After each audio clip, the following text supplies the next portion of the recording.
अरे रानी, तुम सांवली, ऊपर से ये काला साड़ी, वो अच्छी दिखेगी क्या तुम्हारे ऊपर? पहले ही तुम्हारे रंग को देखकर लोग ताना मारते हैं। पूरब रानी को बोली। देखो ना पूरब, मैं बोलती तो कहती सास बोलती रहती है हमेशा। ऐसा लगता है जैसे कोयले का काला टीका लगाया हो। पति और सास का बोलना सुनकर जरा उदास हो गई। वो काली नहीं थी, कृष्ण वर्णीय और रानी नाक नक्शे में अच्छी थी, पर पति और सास कलर को लेकर रानी को हमेशा ताना मारते थे। क्या करेगा वो भी, वो गोरा और रानी कृष्ण वर्णीय। लोगों का क्या, वो तो नाम रखने में पीएचडी होते हैं। ब्लैक और वाइट जोड़ी बोलते थे दोनों को। पूरब का मन वैसे साफ था। रानी को अगर कोई कलर को लेकर बोलता तो उसे ज़रा भी अच्छा नहीं लगता था, इसलिए वो भी थोड़ा बहुत बोल देता था ताकि वो जिद ना करे। लेकिन जब वो बोलता था तो उसे इस बात का पछतावा होता था। उसकी माँ घर में हमेशा करवाहट रखती थी। आज भी वैसे ही हुआ। घर में उत्सव के माहौल में सुबह जब सास ने रानी से बात की तो वो थोड़ी घबराई हुई थी।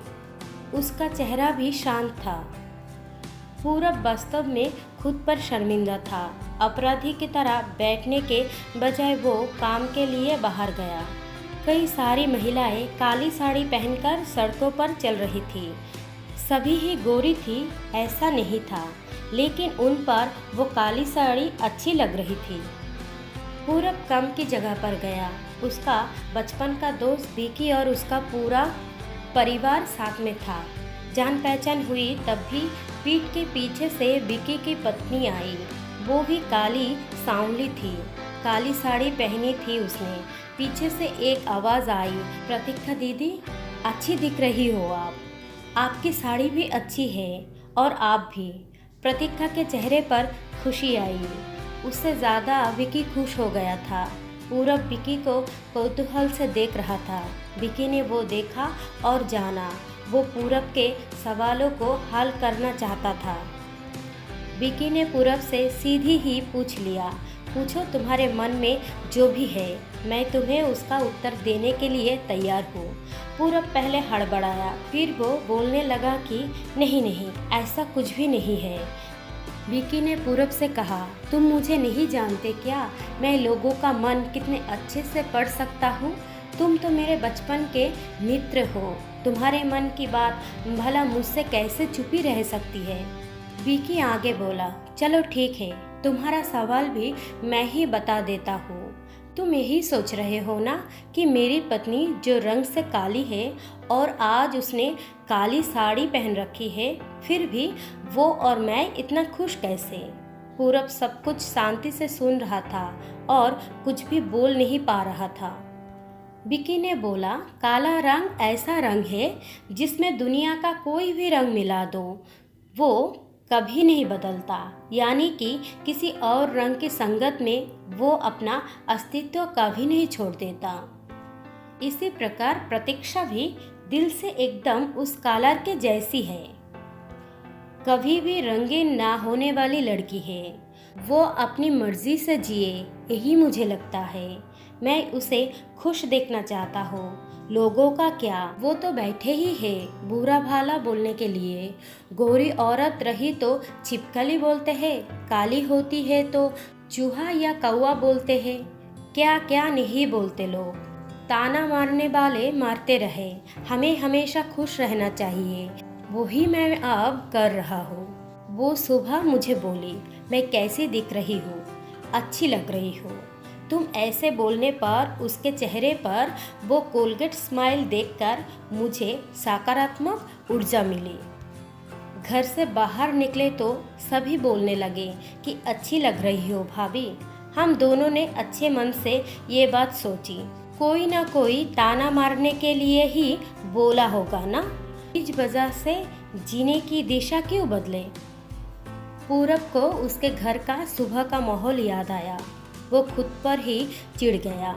उसे लगा वो सचमुच में गलत था।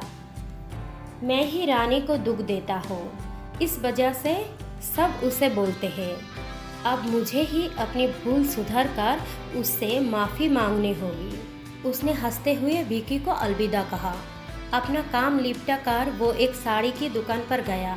रानी के लिए उसने काले रंग की साड़ी ली और घर आया। घर जाने के बाद रानी शांत बैठी थी। उसने रानी का आवाज़ दी और साड़ी उसके हाथों में दे दी। रानी को ज़रा अलग ही लगा। उसने प्रश्नार्थक नज़रों से पूरब की ओर देखा। उसने बॉक्स खोलकर देखा तो काले रंग की साड़ी थी। रानी, मैं लाया हूँ तुम्हारे लिए ये साड़ी। आज पहन के दिखाओ कि कैसी दिखती हो तुम। अच्छी नहीं लगी तो बदल देंगे साड़ी को। देखने तो दो कैसी दिखती हो तुम इस रंग में। रानी को ज़रा अच्छा लगा। चलो तैयार हो जाओ, जल्दी हम ज़रा बाहर जाकर आते हैं। क्लाइंट के पास जाना है, उन्होंने बुलाया है जोड़ी में। पूरब का बोलना सुनकर रानी तैयार होने गई। काली साड़ी, उस पर हल्का सा मेकअप और लंबे बालों की चोटी।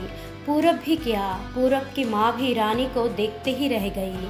पूरब बोला, रानी सॉरी। हाँ, अरे लोगों की बातों में आकर मैं तुम्हें हमेशा बोलता रहा, हरा सौंदर्य किसमें है ये मैं भूल गया था। रंग दो ही है ये जानकर फिर जीना छोड़ दे क्या? अपनी खुद की पसंद छोड़ दे क्या? तुम्हें काली रंग की साड़ी पहनना बहुत अच्छा लगता था ना, पर मैं हमेशा तुम्हें टोकता रहता। अब मुझे समझ में आ गया, किसी भी रंग में रंगते वक्त मन साफ हो तो खूबसूरती निखारती है। तुम चाहती हो वैसे ही जियो। मैं कभी भी तुम्हें नहीं बोलूँगा। और हाँ, सचमुच सुंदर दिख रही हो तुम। तुम्हारे रंग पर अच्छा खिलता है ये काला रंग। रानी के चेहरे की लाली और भी ज़्यादा बढ़ गई थी ये बात सुनकर। शर्मा कर वो पूरब को बोली, क्या आप भी? पूरब ने रानी का मुस्कुराता हुआ चेहरा देखा और उसके बदले हुए विचारों से पूरब खुश हुआ। मन ही मन में पूरब ने विकी को धन्यवाद दिया, क्योंकि ये परिवर्तन विकी के शब्दों द्वारा हुआ है। खूबसूरत दिखने के लिए खूबसूरत दिखाना ज़रूरी नहीं है, बल्कि खूबसूरत सोचना ज़रूरी है। इंसान का अगर मन सुंदर है तो उससे कोई फर्क नहीं पड़ता कि वो किस रंग का हो।